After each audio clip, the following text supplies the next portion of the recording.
Good morning, everyone.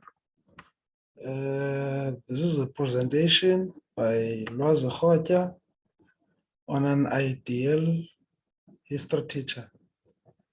We don't have too much time, so I'll just be quick to run through the slides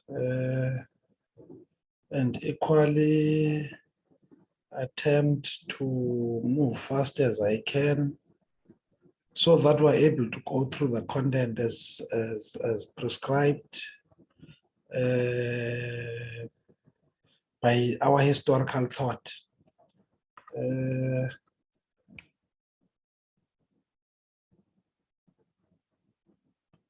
Let's cut to the chase.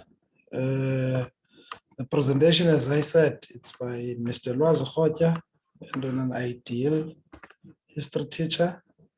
It's for the purposes of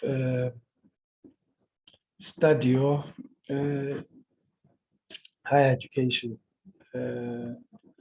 as prescribed by one of the courses that we do, which is the methodology of teaching history.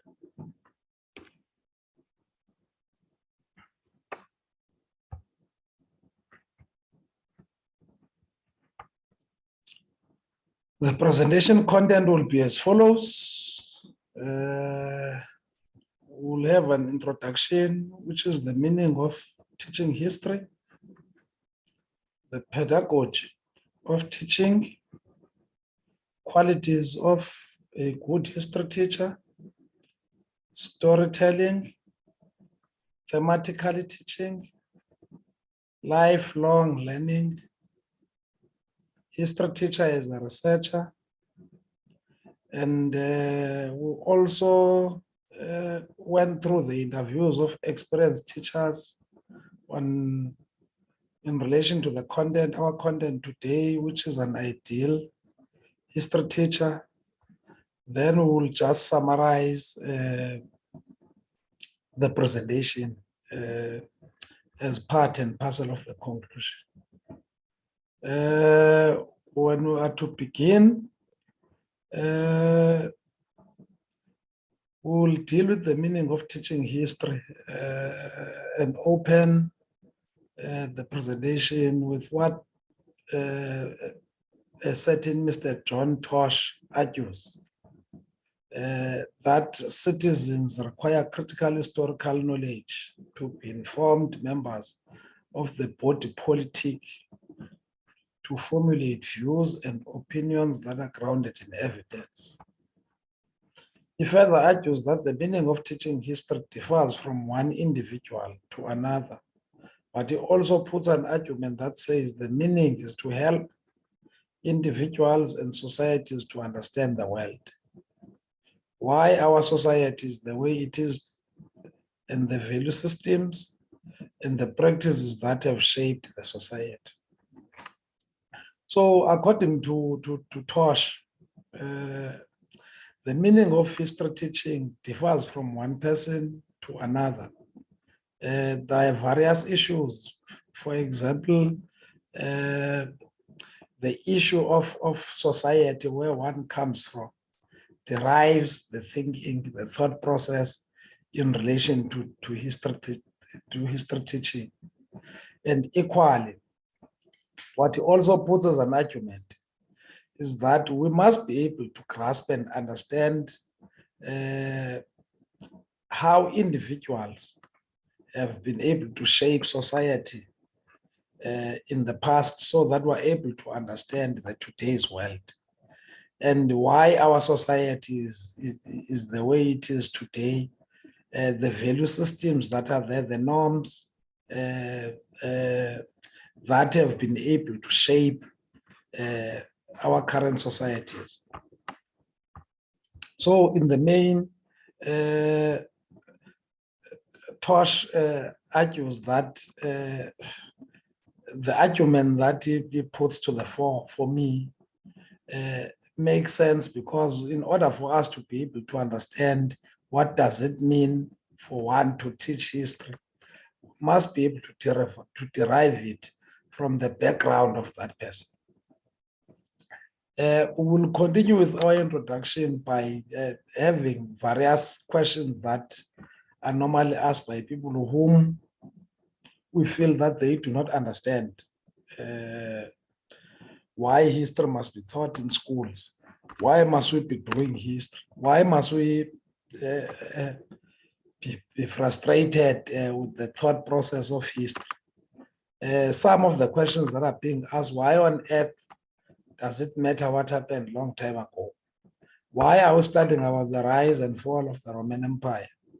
Why are we studying about the arrival of Jan van Riebeeck in the Cape Colony in 1652, South African context?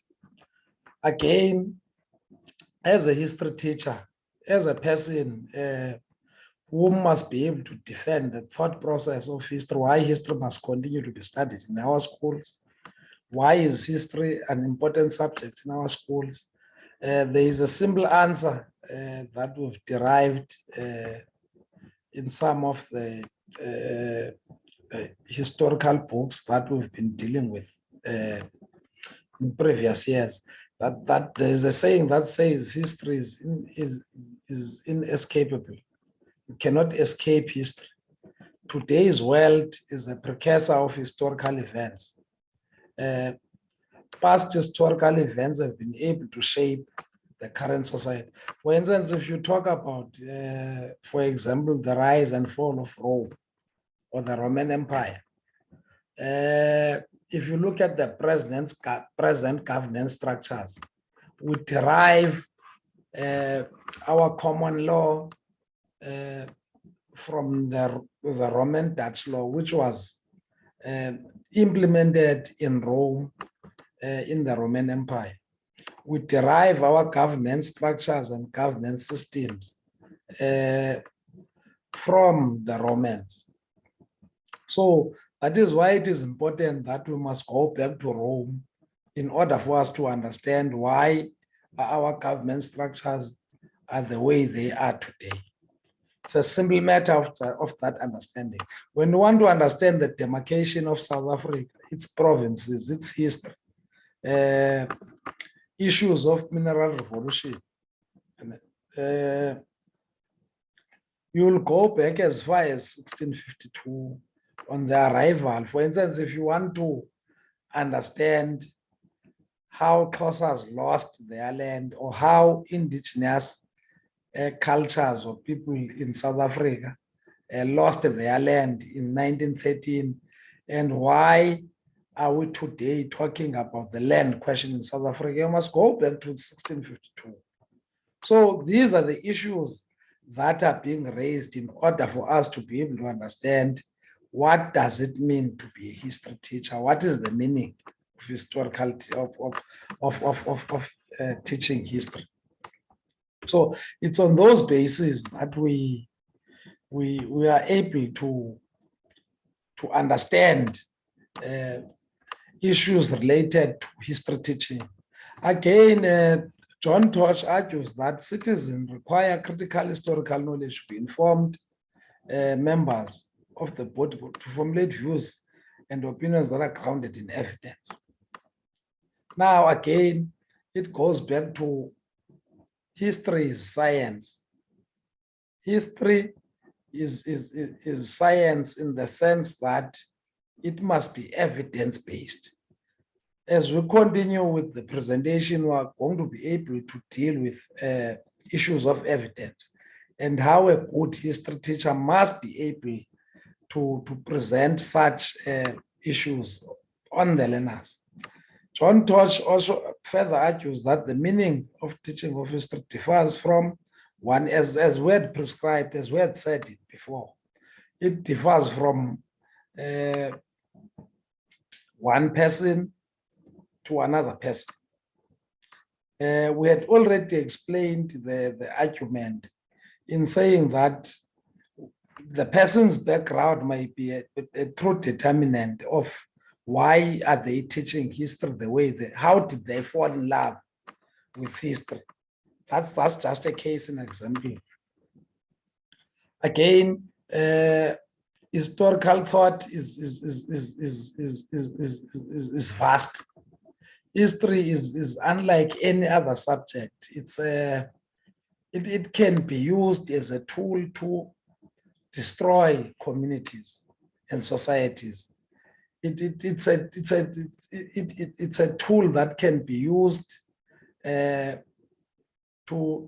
deal with societies, to vanquish societies, to banish societies. So history is a subject that we must also be jealous about it and be careful about the people who teach it as well. So it varies, as Word said, but for me, as a young history teacher, the context is actually different. The aim for me, and it is just that we must inform, teach the young in our country and the old, educate them about the past so that we inspire them to be change agents in our society, to help us fight against poverty, to help us fight against unemployment, and use history as a thought subject to fight against all forms of inequality. So the connection between our society and history must be a determinant for a history teacher. It must be something that we must be able to integrate in the everyday lives of the students or learners.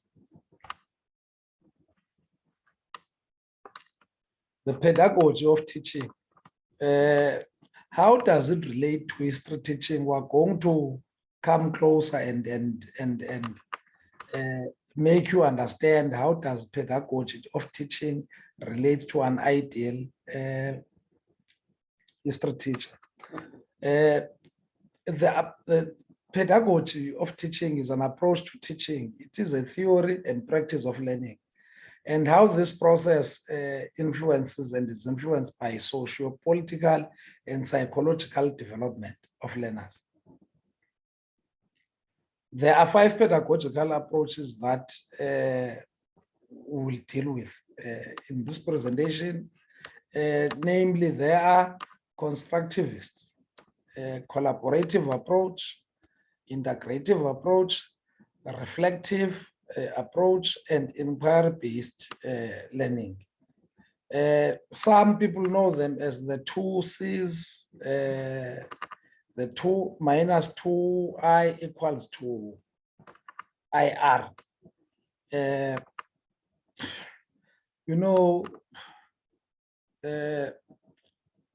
People have different ways of trying to understand certain things. In this case, we've got a mathematical definition of the pedagogical approaches. But the most important thing about the pedagogical approaches and how are they connected to an ideal history teacher is on the basis, a simple basis, that history also deals with socio-political and psychological development of learners. But in a broader scheme of things, we're dealing about the socio-political and psychological development of our society.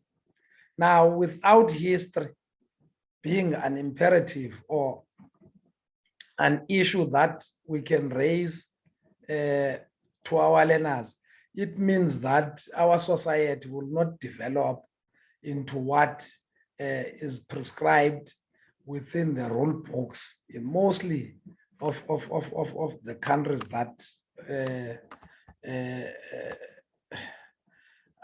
are the center of all the issues that obviously past historical events that have made or destroyed the society. When we delve deeper, we'll be able to understand again issues relating to the approaches. Constructivist approach is an important learning theory that educators use to help their students to learn. It is based on an idea that people actively make their own knowledge, and that is really determined by your experiences as a learner. Again, teaching history is about someone's experiences. We connect the dots between the past, the present, and the future. So for students to be able to understand certain theories within historical teaching, constructivist approach at times must be deployed or implemented by the history teacher involved.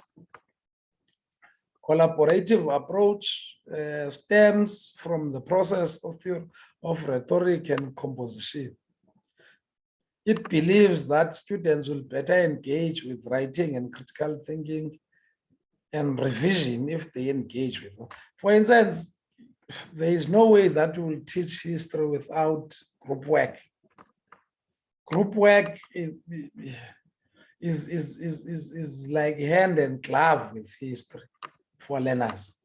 Because in most cases we debate historical issues, because historical issues in their nature, they are not issues that are easily understandable, and thinking or historical thought always come from different angles and different dimensions.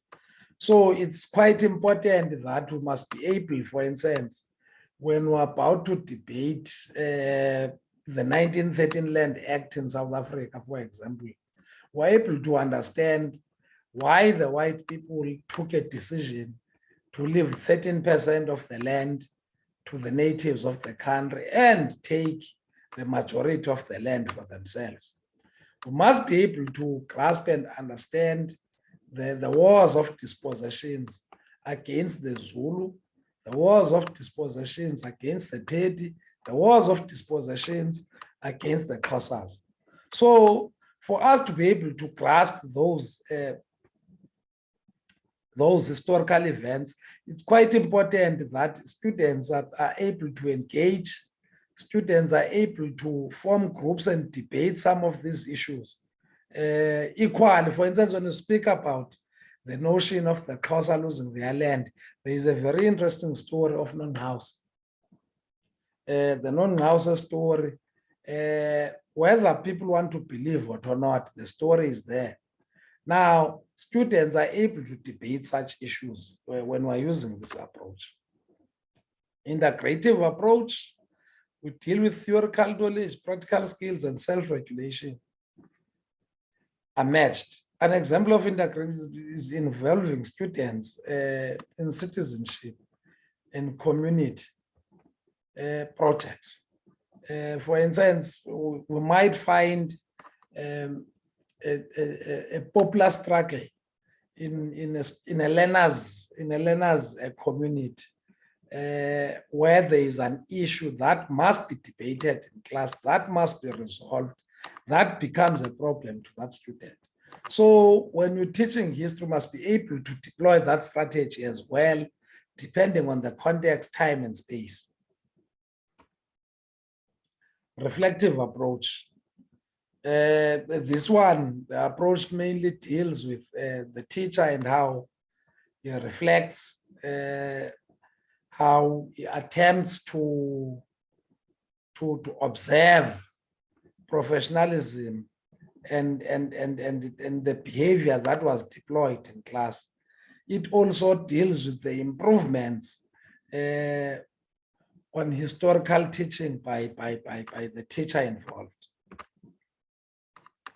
The last of these pedagogical teaching approaches is an inquiry-based learning. Inquiry-based learning focuses on investigation and open question. For example, the issue that we had raised earlier about oral history projects on the basis of this approach.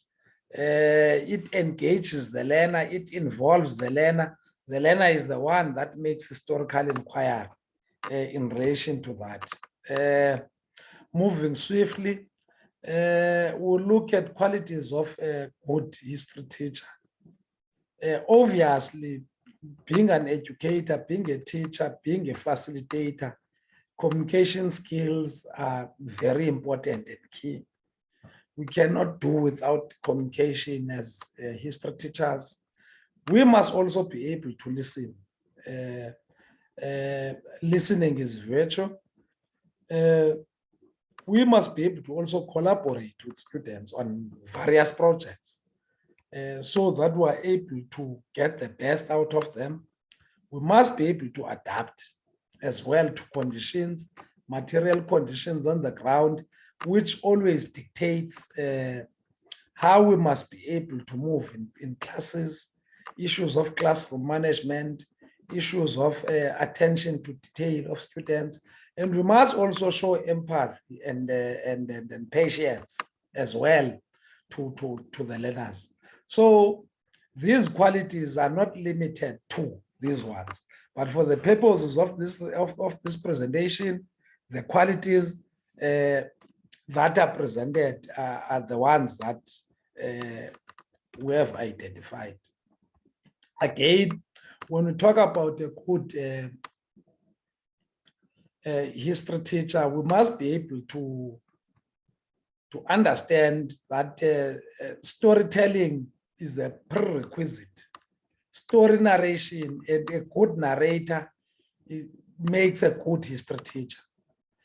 Storytelling must always be in a clear academic language that will be understandable by the learners. Those reading skills again become more important, more specifically when we deal with folklore. Folklore and those are the stories. Those are the stories that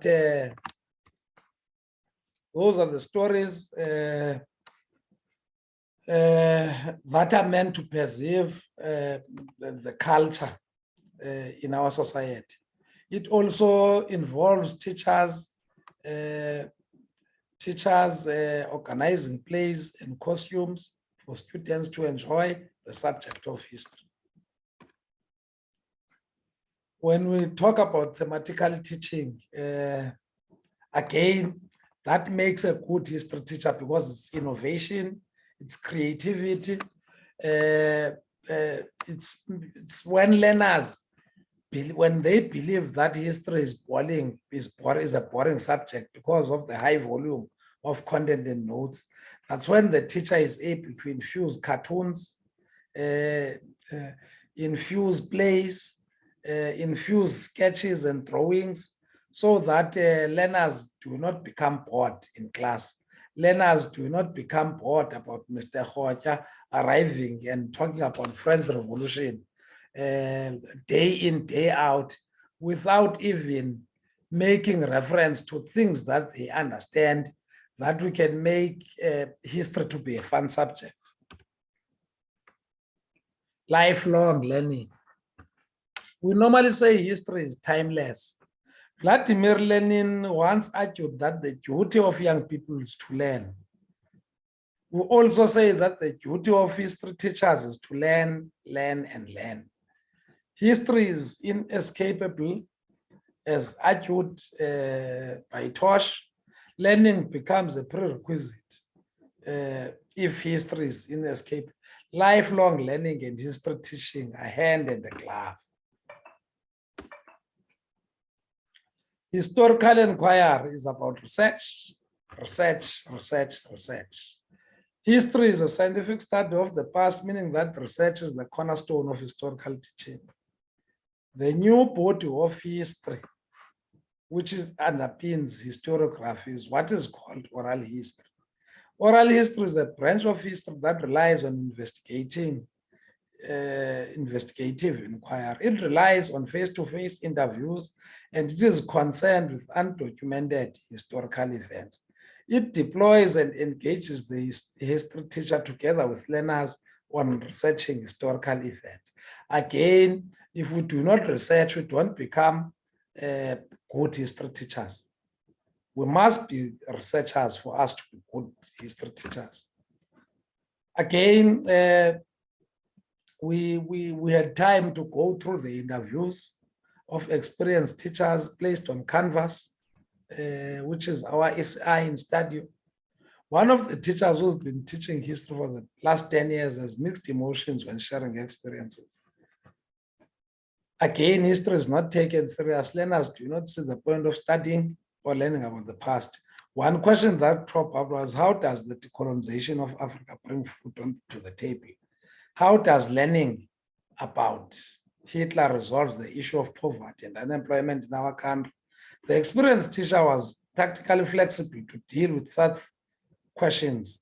She was emphatic to the learners about their lack of understanding of societal issues. In conclusion, an ideal history teacher is someone that must promote multiculturalism, diversity, deal with biases on historical content and thought. The love of history is a must. A patriot, that's a history teacher, that must be a patriot. A history teacher must be a romantic. When we talk about a romantic, we're not talking about a romantic being in a relationship with love, but a romantic as in a person that must love and a lover of humankind, a lover of society, a lover of human beings in general. So that's what an ideal history teacher is. And that's why how we feel that an ideal history teacher should be.